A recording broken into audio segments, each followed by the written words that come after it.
Lá em Nanuque eu cantei bastante. Depois de um tempo, tem uma cidade lá perto, que é porque assim, Nanuque é uma cidade que ela fica numa divisa de Minas, Bahia e Espírito Santo. Então tudo é muito perto, tipo 50 quilômetros, 40, 100, sabe? Então eu rodei bastante aquela região ali, fiz Montanha, que é uma cidade do Espírito Santo, aí fiz Teixeira de Freitas. Teixeira de Freitas é Bahia, já extremo sul da Bahia. Eu fui pra lá. Então Nanuque é norte de Minas. Aí eu fui pra Teixeira, morei lá um tempo, cantei bastante nos barzinhos também. E aí depois de lá eu ficava entre lá e Nanuque. Depois de um tempo eu voltei pra BH. Participei de um desses programas de reality, né, de cantar. Não me aceitaram, me negaram mesmo. Não leva jeito. Me negaram, mas tudo bem. Também não tava pronta, ou sei lá. Tempos depois. Mas eu achei que eu ia morrer. Mesmo? De tristeza. Ave Maria. Menina, eu fui pro Ídolos. Aí no Ídolos eu achei que eu ia morrer. Falei, nunca mais. Minha mãe falou, Luísa, você tem 18 anos, pelo amor de Deus, filha. Eu não lembro. Você foi pro Ídolos, então? Fui.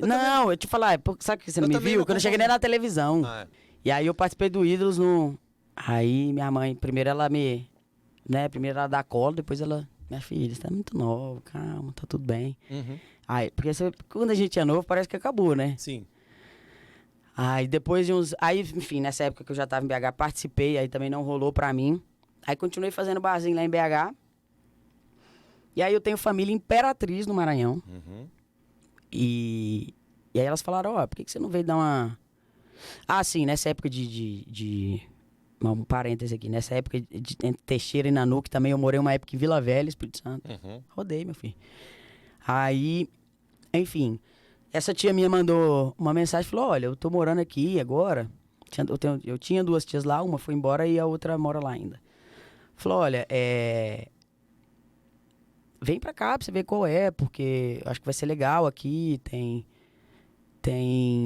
bastante espaço aqui, não é uma cidade tão grande, mas é muito promissora, é muito bacana e tal. E eu comprei uma passagem pra ficar lá uma semana. E acabei ficando um tempão, né? Morei vários anos lá. Caramba. Com 1 ano e pouco que eu tava morando lá, eu tava tocando no barzinho e o Maurílio chegou. Sentou sozinho. E até então vocês não conheciam nem família, nem nada? A gente já se conhecia da noite, né? Porque Entendi. ele fazia violão com uma outra banda. E também ele tocava violão e fazia uma segunda voz pra um cara que era artista solo lá. E ele fazia assim tocou com umas bandas lá, então a gente se conhecia da noite. Mas nesse dia eu tava sentada cantando. Tinha muita gente sentada me ouvindo, tinha 4 pessoas. Eu, Maurílio. Aí o Maurílio tava lá, eu falei, não, esse menino canta. Falei, tá, tipo assim, tinha só 4 amigos meus lá e ele. Eu falei, senta aqui, vamos cantar uma música e tal. E aí ele pegou o violão, começou a tocar uns trem lá. E aí começou a fazer uma segundinha assim no fundo. Eu falei, nossa, gostei. Deu match. Foi. Aí nesse dia ele me levou embora pra casa da minha tia. Ele falou, não, você quer uma carona? Eu falei, quero. Aí ele me levou embora pra casa da minha tia, que eu morava lá com ela. E aí no caminho, eu falei, nossa, gato, vamos gravar uns vídeos?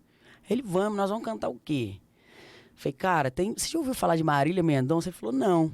A Marília Mendonça, ela tinha acabado de lançar A Marília, ela começou com 6 músicas num CD que não era dela. Né? O escritório fez uma coletânea com 6 músicas de cada artista, se eu não me engano, e tinha 6 da Marília. E a Marília, ela foi tão gigantesca que ela estourou nessas 6 músicas de um trabalho que não era dela. Aquele do Sentimento Louco? Foi Sentimento do Louco, Alô Porteiro... 4h15? Não, 4h15 já foi do DVD dela mesma. Tá. O Que Falta em Você Sou Eu. Como Faz Com Ela? Como Faz Com Ela foi do segundo. Mas uma que tá na minha cabeça, mas eu não consigo botar pra fora, que eu esqueci.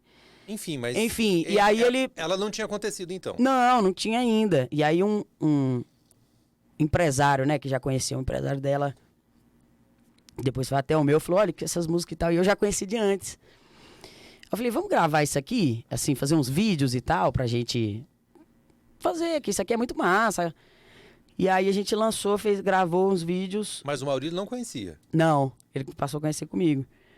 E aí a gente gravou e aí começou a rodar bastante na nossa cidade e na região ali do Bico do Papagaio, né? Porque o Bico do Papagaio é tudo muito próximo, é tipo Imperatriz, Araguaína e Marabá, então a gente começou a rodar bastante. Então a gente foi virado dupla, né? Caramba. Aí eu falei, cara, vamos? Ele falou, vamos. E aí, logo depois a gente começou foi até o... A gente conheceu uma pessoa e a gente gravou umas coisas. Aí logo a gente entrou pro escritório. Conhecemos algumas pessoas que nos ajudaram nesse caminho. Fomos parar no escritório. E aí a gente começou a fazer um trabalho mais profissionalizado, né? De clipe, de rádio, não sei o que e tal. E aí foi acontecendo, né? Luísa e Maurílio. E aí quando foi no final do ano passado, o Maurílio teve aquela... Ele passou mal, né? E aí ficou internado 15 dias, logo depois ele faleceu. E aí veio acontecendo, aí foi aquele bololô, né? Aí loucura, aí eu Muito achei que eu cruel, não ia muito cantar pesado. nunca mais, que eu não ia... Achei que aquilo era Era quase que um sinal, assim, porque foi muito recente, né? Teve um acidente Uhum. da Marília e do Silveira e do Bahia, né? E aí logo depois veio... Que foi no dia... O acidente da Marília foi no dia do meu aniversário, exatamente. Foi. Caramba. Foi. E aí, logo depois, assim, 40 dias depois veio a coisa do Maurílio, né? Que ele passou mal e aí no final do mês de dezembro ele faleceu. Então eu encarei aquilo quase que como, tipo assim, a vida tinha me deitado no chão e falado, você não vai levantar daqui. Entendeu? Então eu chorei bastante, tudo que eu precisava. Até hoje, quando dá vontade, em qualquer lugar que eu te ver. Se eu precisar chorar, eu choro, Uhum. né? Minhas pitangas. E aí eu fui E aí eu falei... Aí chegou um momento da minha vida que eu tava tão no chão, assim, que eu falei, cara, o que eu vim fazer? Eu sei, o que eu acho que eu sempre vim fazer aqui? Cantar. Eu tenho duas alternativas. Ou eu levanto aqui, ou eu vou ficar chorando pro resto da vida. Não acho que ninguém que fica chorando pro resto da vida chega num lugar saudável. Uhum. E aí fui me levantando aos poucos. Enfim, assim, de uma forma bem resumida, né? Eu te contei. Uhum. Mas aí agora chegamos nessa parte aqui. Uhum. E aí? E caramba, eu não tinha pensado nisso, assim, é uma coisa um pouco simples pra você, mas pra gente que tá de fora, só caiu minha ficha agora. A gente passou um período tão desafiador, assim, tão pesadelo que foi a pandemia. Você perdeu seu parceiro na pandemia, né? Então vocês ficaram parados e Na quando ve- tava voltando, Na verdade, assim, foi muito pesado isso, né? o Maurílio, eu perdi o Maurílio quando a gente tava começando a voltar pros Porque palcos. a gente achava que ia reabrir, né, A naquele galera momento. começou a voltar em novembro, dezembro. Muito evento. Começou a voltar nessa época. E aí no final do mês, Uhum. ele passou mal no dia 14 para 15. Ele faleceu no dia 29 de dezembro. Teve o Zé Felipe e Miguel aqui, que são daqui de Uhum. Brasília, e foi o último show do Maurílio, você tava lá Uhum. também. E assim, eles falaram pra mim que ele tava muito tranquilo, assim, não dava sinal nenhum, né, de que havia um problema, né? Cara, então, na verdade dava, assim. Eu acho que foi porque os meninos, na verdade, eles pegaram a situação daquele dia, né?